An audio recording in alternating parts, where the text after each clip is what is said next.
Ladies and gentlemen, welcome back to another live episode of the Relevant Recruiter Show.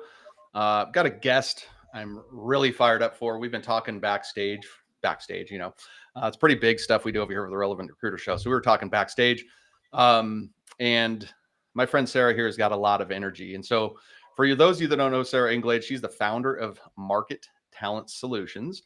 And Sarah's firm stands out by putting humanity back into hiring. We're going to dig into that today. Her firm specializes in direct hire accounting, finance, and human resource positions throughout the Houston area. And with a commitment to transparency, qualification, and empathy, Monarch Talent Solutions redefines the recruitment experience. So today we're going to talk about Sarah's journey, how she got into recruiting, how she started a recruiting business, what she feels is happening with the economy right now. But we're also going to talk about her commitment to the long game and how that's led to her massive success and growth. Now, before I formally introduce and bring Sarah online, if you guys are with us live, if you can go ahead into the chat, let us know you hear us, let us know where you're tuning in from, and maybe share what niche you are focused on. Sarah, thank you for being on the Relevant Recruiter Show. Thank you for having me. Yeah, this is going to be exciting. We had some good dialogue already happening, remember, backstage. So before we get into all the fun stuff, give us a journey. How did you get into recruiting, and bring us up to just right before you started the business? So I got into recruiting 12 years ago, and the same way most people do, on accident. So it was, it was a mistake, but it was a great mistake. It turned out well for me. 12 years ago, I was in a completely different industry. I was in the medical spa industry, and I was in that for close to 7 years. I'm from Massachusetts, so that industry brought me to Houston, Texas. And I was with this one company for a long time, went to a competitor. It was scary, gave my resume to my only friend that I knew that was a recruiter.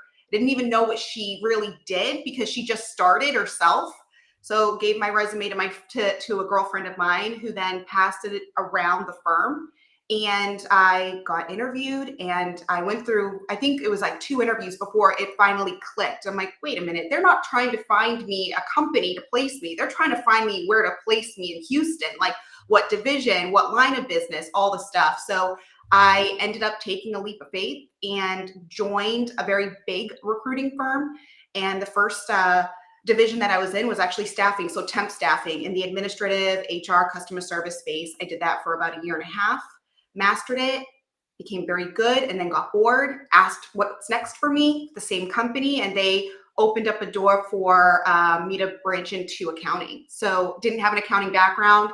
I get asked this a lot, like, why did you do accounting? It's like, well, that was what was provided to me as my next step. And how I learned it was by asking a lot of questions to candidates. So, I excelled in that, mastered that division, did very well there, and got fired after 6.5 years as a top producer, and ended up interviewing nonstop, trying to go for feels and culture, all the good things. Like I had already been with a company that was super metrics driven. So that was instilled in me. I believed in metrics, and we had to hit them. It was very competitive, but it lacked the culture that I needed for me personally. Right. We're all different. So I was on like the tour interviewing. I had 6 job offers in 2 weeks, and I landed on a company that gave me culture. Like, it just sold me on that piece that I needed really bad. Right. Joined that company, was with them, and the pandemic hit. So by the time my non-compete was up and I could actually work in Houston in my own division, it was April of 2020. So it was when all hell broke loose, right? So I lasted up until September, got laid off, and then that was when the idea to start my own company just came to mind. So that's where Got it. I can, yeah. Got it. So it's almost like you started the company, it sounds like, maybe out of necessity for yourself. Like, it's like, Yeah. all right, maybe I'm ready to go on my own. Don't, not fit to employed with everybody else. So Mm-hmm. Hey, got it. that I laid off, I actually had an interview because we're recruiters. Like, we tell our candidates, lean into your network. And so I didn't exactly, it wasn't like the first thing was like, I'm going to start a company now. No, I can't. It wasn't like that. I interviewed that day, and then the next day with the same company, it was my round 2 interview, and it went really well. But that's when I think it was like, do I really want to go back into agency? for the Right. third time, or you can do this on your own. So it was actually the second interview that I was like, you know what? Let's just go all in. And it was crazy because it was the pandemic. I had just been laid off because there were no jobs to fill as a Hmm. recruiter. But that was honestly like the best time for me to break into it. So I jumped on board and just started Googling, how do you start a company? Right. And yeah, that was almost 4 years ago. Just to kind of dig into this a little more, because I know there's some people that will be listening to this that are Mhm. on the fence of actually where you were at, back in 2020, thinking about starting this business. And, what were some of the things for you from a mindset standpoint, um, that made it clear for you that you can do this, that like gave you that belief that like, okay, I can deliver, but I can also now run my own business. What was that like for you? So I think it was the two experiences that I had. So the first experience, 6.5 years at a very metrics driven company, that taught me the foundation and how this business works. Um, and then the next company taught me that I was entrepreneurial because there were no metrics, there were no rules. And so you like literally were thrown in and you had to, swim or you were going to sink. And Right. I'm just not a quitter. I'm not sinking. So that opportunity actually taught me that I am entrepreneurial. So I think it was the combination of two, and then kind of where we were in the world and that opportunity when it opened up. And to be honest with you, I broke it down, Donnie. When I added up all the revenue that I had generated for these companies, and the first company specifically, because I'd been there as a top producer for 6.5 years. And then I like added it all up and then looked at what I took home. I'm like, what in the heck? So it was kind of a no brainer at that point. Once Right. you do the math, you're just like, all right, let's do it. So Yeah. really, that was what really did it. It's so Got it. excited when I saw the dollar signs. Yeah. No, after chasing the dollar signs, because that's where you see it. I mean, then there's probably some unforeseen challenges, right? So, what were some of the challenges that you faced early on in the business, and how did you overcome them? I mean, gosh, when I first started the company, it was so I launched in October of 2020. I'd just been laid off in September. So I launched in October and it was still really an uncertain time. And Hmm. so I had 8 years of recruiting experience at that point, but so I was an inside recruiter. So the way that we were set up in like my entire career, basically, I didn't really have to do a lot of BD. I Hmm. recruited. So I was on the candidate side. So I start a company in a pandemic with no jobs, and I don't even have clients. I have no like companies that I can actually go to. So that was quite challenging when you're reaching out to companies and they're not hiring. Um, Another challenge that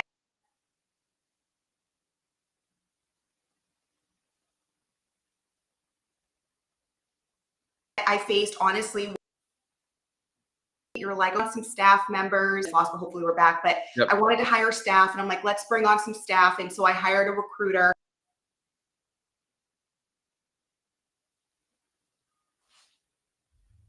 who was like that I made. Challenging to try to navigate when you're a new business owner, like you want to do all the things that everyone else is doing.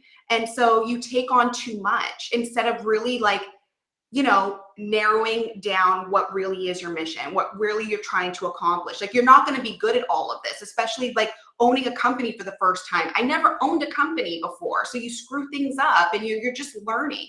So I Right. think for me, it was just, having that high achieving, like top performing mentality and thinking I could take on the world and realizing uh, pretty almost immediately within a few months, that's like, okay, this is taking on too much. It's one thing at a time. Right. Right. Cool. Love that advice. Keep it simple. Stay focused. Yep. One of your big things, and I brought it up in the intro, is like Monarch Talent Solutions. You really emphasize putting humanity back into hiring. Yep. Can you elaborate on that a little bit? And one of the other things to kind of dig into, if you can, too, is differentiation for recruiters and recruiting firms, as you know, is incredibly challenging. Like, do you use that as a differentiator for you? Yeah. And how do you? So, putting humanity back into hiring, it means something to me. It means so much that I trademarked that thing last year. And so I got that certification this year. It felt really great to get that in. So when I started the company, it was I had been fired, then I was laid off. Now I'm starting a company and the economy's wacky. No one knows what's going on. Like it was insane. And I started having tons of conversations, obviously, during that time with people looking for jobs. And like they were C-level, VP, director level, like controller, like my buyers, and they're sharing with me they're stressed out, how they're being treated by other recruiters, how they're being treated by companies. And it was in that moment too where it's like I felt like there was, a lack of humanity around what was going on. I mean, it was obviously a very confusing time for everyone, but where people needed grace and empathy, they weren't getting it back then. And so that putting humanity back into hiring, it really means something to me because I felt like I lacked it too. I didn't have a lot of humanity when I was working at my first company. We weren't taught that to have like empathy and all those things for our candidates. So I really wanted my firm to be known for that. And, relationships first. When people partner with me, I want them to remember it. I want them to remember how I made them feel. That's really, really important. And so from there, I do use that. And I think to be quite honest with you, a lot of the business that I get, a lot of it comes from that tagline. I get it more often than not. If somebody DMs me or emails me, they're like, I went to your website and I saw, we're putting humanity back into hiring, and that resonates with me. I need that right now. Right. So, on both the client and the candidate side, it resonates and it hits. So we drive with it. My company, I'm a solopreneur. So I am very lean in how I run. So we've got 1099 recruiters. I've got my 1099s that back me kind of like my back office and help me with my branding. But it's not when people start their own companies, like for me, when I started, I said I needed to hire staff. That was the wrong move for me. It was, I think sometimes people forget that like for me, my superpower, one of them is the size of my firm. It's small. So what does that mean? That means when companies reach out to me, I need this position. We're a contingent firm. So when this role comes in, we work it like it's retained. I need to close this. So I have my full attention on these positions from the start of it to the end of it. So we're not about the transaction. We're not a transactional firm. We really are relationships focused. So when companies reach out to us, if they're like, one of the first questions I ask is, how many other firms are on this? And if they say, well, you'd be the fourth, well, that's not our business model. Right. We don't partner with, companies that are just looking for volume because that enhances that transactional relationship that we don't want. We want continued business, repeat business. And so we want people to exclusively work with us. And if we can't get the exclusive for the first 2 weeks, that makes it a little bit difficult for us to move forward. We have to build trust too. So we have, in place what means something to us for companies to partner with us. We say no a lot to Right. be able to say yes to the right clients, to be honest. I think a lot of people would love to be able to say no. I know. What do you feel like is giving you that power to do so? Mindset. Okay. Mindset. Yep. At 100%. You want to know, like when I first started my company, so I niched down immediately. So that was something that I knew I was going to do. So my specialty is direct hire, accounting, finance, human resources. But when I first started the company too, it took me 6 months to land my first client. Mm-hmm. I mean, it was hard. And you start playing games with yourself in your head starts saying some crazy things to you. You have to tune it out, right? And it's not easy to do when you're almost at that point of desperation where you're like, I need something to fall, you know? So it took me 6 months, and then I started getting in some positions that felt outside of my niche. And you almost feel like you have to take those just to help, but you can in the beginning. I had one company that let me in, but they let me in through the side door in IT. I don't do IT, but recruiting's recruiting. I recruited probably 4 positions. I made probably $100,000 in fees from this firm, but I made from that company. But I made sure, like when they came back to me, I was like, listen, I don't specialize in IT, and I know that I helped you with these positions, but my specialty, and I'm a brand new company, I really need to focus. So I think that for me, it was mindset. It's more like I'm willing to walk away from deals or money that don't make sense for the company long term, because this is, again, like I'm in it for the long game. I don't want to be known for filling like all these different positions. I want people to know I'm the subject matter expert in Houston, Texas for accounting, finance, and HR. That's what I want to be known for. So it's just mindset and knowing that that's the goal. Yeah, I love that. I think a lot of people can learn a lot from that, is that it's just simply saying no. And our mind is going to tell us, to chase all the different shiny rabbits, especially when we start. And there's obviously a place, like you said, there's a place where we get to give a little bit more grace. But yeah, at a certain point in time, it starts taking from the bigger part of our business. And then what happens, and I've got a pretty good lens of this because of how I help people, is like you never get around to it. You never do ultimately stay disciplined in your niche. And then you're always like this in the business because you've never built up the system process yet. The whole time. See, I tell people this all the time, and I'll be honest with you too. Like when I started my company, I think I really inspired quite a few folks that were in like ex-colleagues of mine or people in my network to do the same. So I started my company, and within like 3 to like 9 months, I knew like 6 other people that went off and did the same thing basically, and started their own companies. And out of those people, I think there's one that's still going. And the major thing that they all have in common when we talk, when they're like, I had to go back into corporate, I'm working for someone else now, it didn't work out. This is what they literally all say to me. I wish that I would have done what you did and niched down. I was filling anything and everything because I was so desperate. And I think if I had actually like said, this is what I'm known for, I'd still be in business. And if I could do it over again, I would do what you did. Yeah. So it worked. They saw that it worked. And so that's why I'm so steadfast on doing this. Yep. Yeah. Well, let's kind of use that because that's kind of the topic of today's show is playing the long game and how that's led to your success. Mm-hmm. So like in your mind, I mean, somebody that's listening to this, like, what is the long game? What does it even look like? What does that mean? So for me, this isn't just my part-time job. This is my life, right? So this has got to work. And I don't want to. Yeah, like I'm obsessed with this. So this is the biggest thing. I think sometimes people get into the industry or get into what we do because they see the money. They're like, oh, it's transactional. You can make a lot of money. I think there's all these memes. We see them, right? They'll be like, what my family thinks I do. And it's just like throwing up money and like partying and everything like that. It's not exactly like that. So sure, when we get into this and you start building up a continuous like pipeline of clients and your book of business, you do well. You do. It's like that's what we're in sales, right? That's why people get into sales. But a lot of the times too, people, again, going back to wanting to be known for everything, like you'll see recruiters be like, I'm a global recruiter and I fill every single position. Well, what that does is that makes you so transactional that you're never known for one thing. You're never known at being the expert in this. So you can't build pipelines around, like for me, I have full pipelines already built out for my accounting, finance, and HR folks, because this is what I want people to know me for down the road, 5, 7, 10, 15 years from now. That's what I want. So as you continue to stay on your niche and you're like, I'm not venturing out, your pipeline grows. It grows and grows and grows. Your network grows.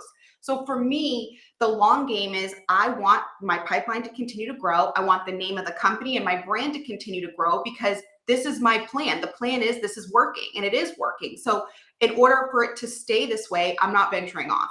I'm not going to take these one-offs. I'm going to continue to say no to business that doesn't make sense for me and my brand and the long-term goal of it.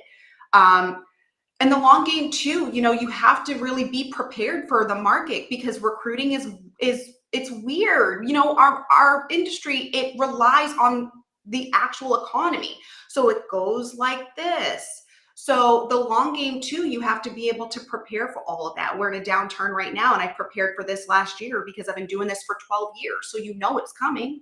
Right. You can sense it. The writing is on the wall for people that have done this long enough. So you prep. Yeah. So it's just about like understanding the business, not letting fear come in and sway you from your plan and distract you from actually doing the things that are going to make you a long-term player in the game versus these firms that last 2-3 years and then they end up having to go back. Yep. No, I think there's a lot of good stuff in there in terms of playing, you know, the long game. That's my philosophy. It's what I'm telling my clients all the time is stick and stay. But I think something, you know, we talked about this beforehand that right now it's not great, right? Maybe it's normal. And maybe what we're just experiencing is, you know, well, I know this for sure is like coming off of 2022, there was a lot of success just because people had a pulse and they had a recruiting business, right? I think what you're seeing now is a normalized market where things have obviously slowed down, at least for the majority of the people out there. So what would your advice be to somebody that's right now sitting in niche that's not killing it? And we're saying, hey, play the long game. What are we doing? It's normal. Like if you can actually stay right now. So I started my company in a downturn. There were no jobs. And, you know, I was able to capitalize off of that by putting in the reps every single day, showing up, being disciplined and doing the work that no one else wanted to do. You have to really do the unrequired and you have to have aggressive patience while you're going through this. You know, nothing just falls out of the sky and lands in our lap. Like perfect. You have to work for all of these things. And so if you're in a market, like the market is crap, you know, I'm honest about saying that. There's a lot of factors playing into it. I've been in crappy markets before because I've done this for 12 years. If you can stick through this, in this market right here, if you can get through 2024, then you're going to be fine. This is when like champions are built in Yep. downturn markets, and the people that don't belong in our industry, they end up having to quit or they get fired and they end up leaving because it's not meant for them. This is Yep. an incredibly competitive, volatile industry that you're either built for or you're not. But like for me, sure, is my business down on my end? Yes, it's down, but I'm still doing well because hiring is still happening. You just have to hunt. You know, we're not farmers, we're hunters in this business. So you have to constantly be hunting, and you have to build your brand, and you have to make your company known. You have to do these things. I had a conversation with a kind of a newer like agency owner on Monday, and she asked me, she's like, you know, how important is building the brand? Because I don't like being on LinkedIn. I just don't think it's that important, and I'm going to table it. I'm like, I would highly suggest you don't table that. Yep. Like, Yep. I never used LinkedIn until I started my own company. And when I started my company in 2020, I had maybe 750 to 1,000 followers, maybe. I don't even know, to be honest. It was very small. And it takes a long time to build your credibility. And what do we do when we look up to see if someone's credible? We Google them, we go on LinkedIn, we go on Instagram, we try to find them. Like, are they relevant? So tabling those things don't make sense in this market. It's almost like you have to really go all in on the brand. And when it's slow, attack marketing like you've never attacked it before. Because when the market goes like this, you want people in your market to remember your face, your Yep. name, and your company name so that they call you first. So there's all, you know, it all will make sense, you know, when the market goes back up to everything that you had to do Yeah. when the market was down. Yeah, well, this is the time to capture market share, right? You're planting all those 100%. seeds, and like you've already said, I mean, and people may not like to hear this, but this is when the cream rises to the top. It's what separates it. And this is when those folks that came in to make a buck in the industry usually bail, because it's not Yep. easy to make a buck right now. And that means for those that are serious and all bought in like you are, yeah, this is where the time you're going to go capture market share. You may not have your banner year in 2024, but if you're just staying out of your head trash and you're staying focused on what you can do and implement, yeah, I love it. Yeah. Totally agree, with that. And I think the branding thing, especially with me building brands for people, I always Mhm. find it interesting how it's optional in this industry. It's like, what other business out there in the world where like, oh, well, marketing and branding all shelf? It's like, nope, that's the key component of the business. It is. And from my view and my experience is the people that are actually winning right now have a brand. Yeah. They Yeah, don't, it's not they that do. they have a brand. Like, so people that are struggling right now are going on this journey right now. People that are still winning, maybe not having banner years or things like that. They have something that they lean on. And I think for the young person or the early on recruiting firm owner here is this different game. There's some guys out there that I've had on my podcast that have been playing this game for 35, 40 Mhm. years. They've built up so much reputation database that they don't even know how good they have it, and that, like, for you it's not going to be the same. That game is past. It's Yep. different. We're playing a different game now. And Mhm. you're leading that charge, Sarah. So thank you for sharing that. That's 100%. excellent stuff. 100%. I think too, like when people, like when you start to make traction. So when I first started, I was doing all of my own branding. So like Donnie, honestly, I think I watched like 4 years ago, like some of the things that you were putting up on LinkedIn and learning from you. I was learning as I could because Yep. I didn't have all of this extra like money in the budget to hire a firm to build my brand or do anything. I had to do the work, and it takes a lot of time. But there's ways to do it very inexpensively in the very beginning with like Canva and adding video. You can do your own videos Oh now. yeah. Like, doing the things that like you can do for free and control that. And then as your company starts to grow credibility and you get more clientele, reinvest. And I reinvest quite a bit of the money back into the company so that every single year it gets better and better and Yep. better. So, hiring a branding, firm that actually did rebrand me after a year. They rebranded me and helped me with my logos and things like that. But you can do a lot of this free. Yep. It's just about doing it. And I think so many people are afraid to build a brand. They're afraid to post because they're afraid of being judged. But when you've got like nothing to lose, when you're like, you've made no money, you haven't had a client, like you've got nothing to lose. Yep. Why not just put yourself out there and see what happens? Why not just try? So that's the biggest thing. And yeah, sure, it's scary. In the beginning for me, it used to be scary too, because I would get 1 or 2 likes. Yeah. Now it's different because it took me a long time. And so it's just about trying things that make you uncomfortable and getting really good with being uncomfortable. Yeah. Well, you know, save yourself the time. If you're not willing to do it, entrepreneurship's probably not for you. You know, if you're afraid to 100%. put yourself out on and build a brand, you're probably afraid of making the phone call. You're probably afraid of rejection. And that's just a part of this game. It's where we get Oh to yeah. build thick skin and, you know, big boys and big girls. Yep. Yep. You're right. What do you think, you know, talking again a little bit in the long game, how, like, do you have any specific examples of like, okay, we're talking about this kind of theoretically. Mhm. So how did you see that play out for you in your business where you're like, all right, I played this long game. I got this client or this candidate from this, or I saw this thing, you know, this recognition from this. Like, how are you seeing this play out for you?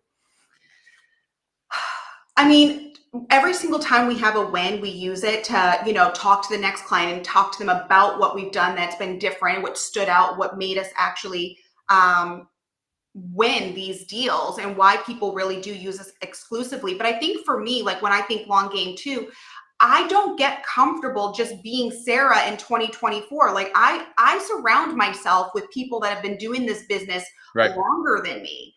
I just signed up with a recruiting coach. I've got 3 coaches right now. I've got a business coach, a mental toughness coach, and now a recruiting coach. I mean, I'm a solopreneur. Like I need to learn from other people. I can't constantly be learning from myself. And so I think that when I think long game, I want to be around folks that have been through other markets, and then people that are maybe better at technology than me, to be honest with you. Like the whole AI thing taking off right now.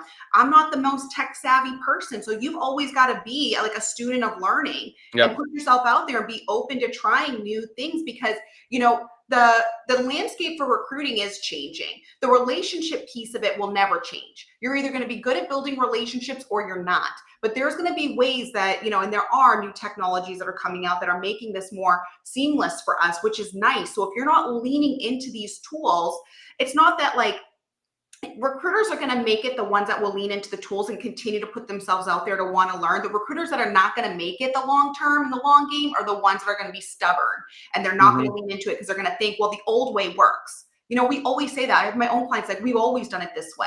Well, Yep. that's why you're failing. So it's like if recruiters keep having that mindset too, they'll never make it. Yep.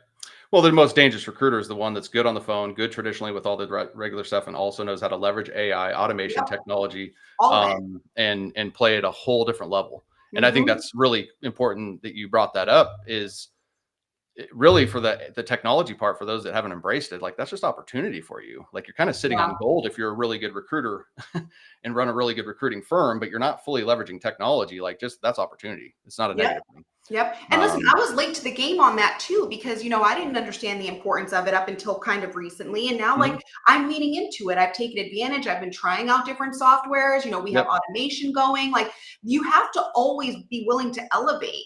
And, that's what's going to really keep you in front of people, is being able to be more efficient in the business. So, and that has a part, automation and AI, that's helping you be efficient. So, if you're going to be stubborn and just be like, no, this has always worked for me, people will start lapping you. So you're either going to get on and start playing, or you might as well just throw in the towel and quit, because eventually you're going to be put out of business. Honestly, that's my opinion of what's going to happen.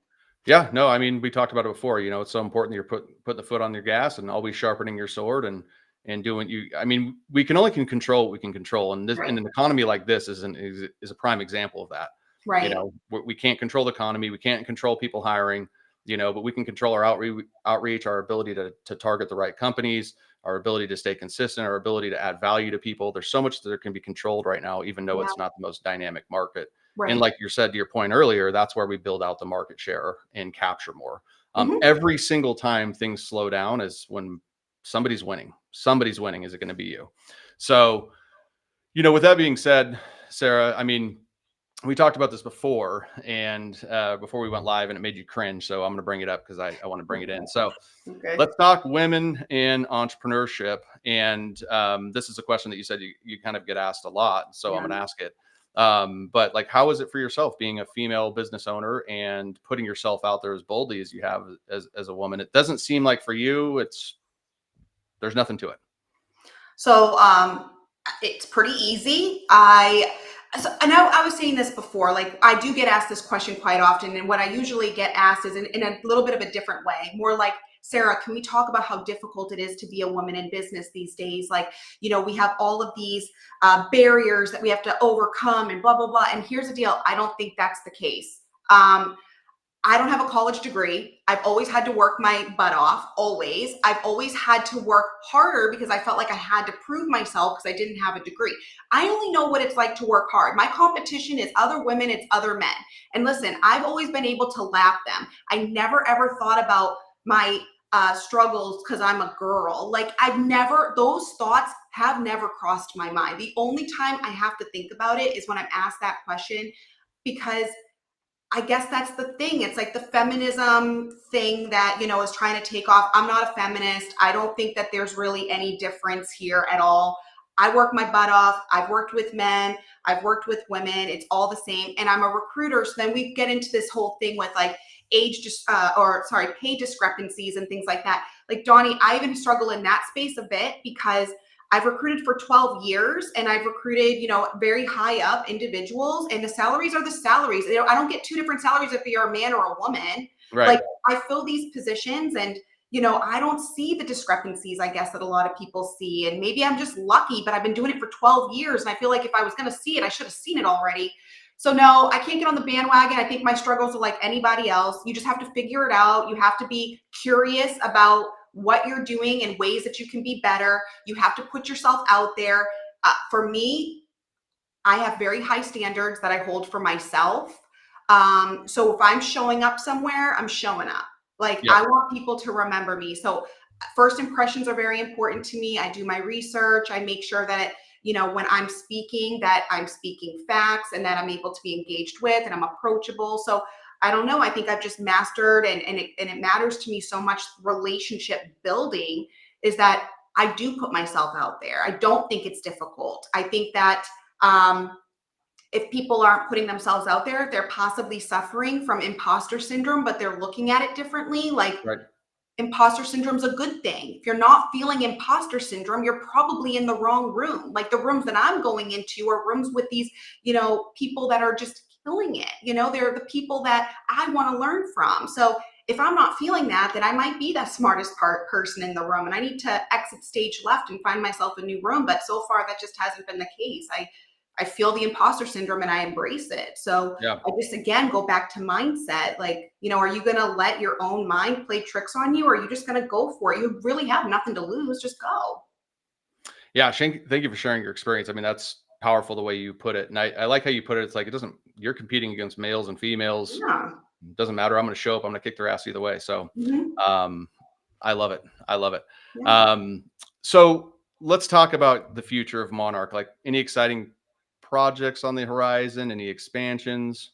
So I don't really know. So here's kind of what I've been doing this year, because business has been down for us too. So I've really leaned into it. So I'm kind of in my era right now, Donnie, of saying yes to everything and then figuring it out later. Yep. And and thanking God that these doors are kind of opening up for me. So, the future of Monarch is bright.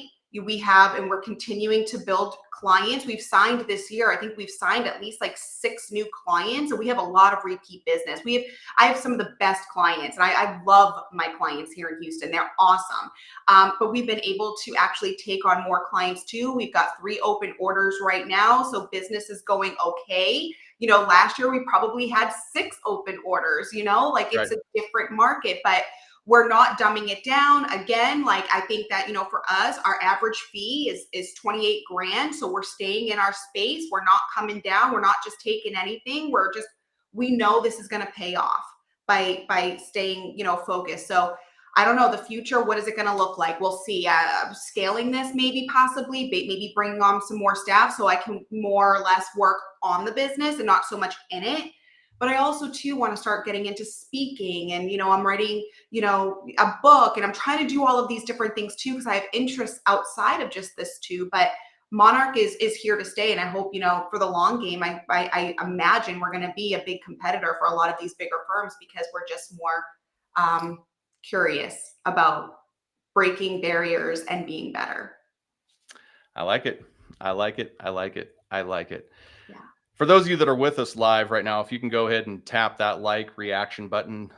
Sarah's just been dropping a lot of fire, a lot of value, a lot of energy on the show today. If you do have any questions before we wrap up here, go ahead and drop them in the chat. Let's talk personal here for a minute. Okay. What keeps you motivated? What are you doing in your personal life to kind of balance this thing out and stay passionate about work? Well, I don't have another plan. I'm super just disciplined because success, this is my life. So for me, every single day going to work, I mean, I feel like it's a privilege, and I feel like I've done a lot of the work, and I'm really proud of what I'm doing. So from a personal perspective, I don't have a plan B. I'm not going back to agency. I'm not going to work for someone else. That's not going to happen. The boats have been burned. Yeah, like, no, this is it. This is my Yep. life. So, for me, I stay super disciplined on that. And then, I also know that I have to work really hard because, I love trips and travel and all the things, and someone's got to pay for it. So even in downturn markets, but that's sort of, what the plan is. The plan every day is to wake up and go to work. Yep. Yeah. Excellent. Where have you guys been? You got any big travel plans this year? Have you guys just done anything? Yeah, recently? so in 2 weeks we head to Portugal. So we'll go to Portugal for probably 2 weeks. I've actually been on quite a few trips this year personally for work. Was in Scottsdale. I know you were just there too somewhat recently. Yep. Visiting our friend Brent. So I was in Scottsdale. I was there for a podcast and I met up with him. I was in St. Louis recently. I'm from Boston, so I was back home in Boston. Might be going to St. Petersburg, Florida later this year. So I do quite a bit of travel. All of it usually is related to work. Yeah. Awesome. For those that are listening, where can they find you? Where can they get connected with Sarah? So LinkedIn is probably my biggest platform. So you can find me, Sarah Englade, my personal page, Monarch Talent Solutions, the company page, and our Instagram is actually really big too. It's just Monarch Talent HTX. And we're also on YouTube, just Monarch Talent Solutions. Excellent. Thank you for the comment, Jenny. Appreciate that. Jenny looks like she's one of your candidates. Thank you for listening to me and helping me get the job that I fit into perfectly. Jenny. Yeah, Jenny's awesome. Hi, Jenny. Sweet. Thank you for being here, Jenny. All right. So last piece, I always love to ask this question. You've just dropped a bunch of value. You just shared a lot of your things, place to how you got to your success and the mindset and some of the tips and tricks. But if you were to sum it up and give, a recruiting firm owner that wants to have the success that you have, the freedom that you have in the life, the mindset that you have, like what would be the one piece of advice you would give them? Don't get seduced by success. That's the biggest thing. And I'll speak on it because I did. I got seduced by success. 2022, we brought that up early. I thought I was going to be driving freaking Lamborghinis that year. It was great. It was just, everybody was kicking butt and we were doing amazingly well. And, you can easily get seduced by that. And when you're running your own recruiting firm, but you can't forget that this is how it works. Right. So when you get seduced, what do? You take your foot off the gas. You let people pass you. You take a break. You kick it back. You cannot do that.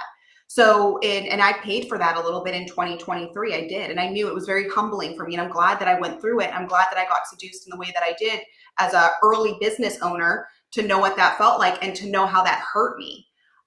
So that's my biggest piece of advice is if you can't, so you got to celebrate your wins, enjoy them, but do not get seduced by them. Because the moment that you do, you let your competition come in and you let them take over market share. You let them lap you. And that's not how this works. You've got to be the best. You've got to be lapping them all the time.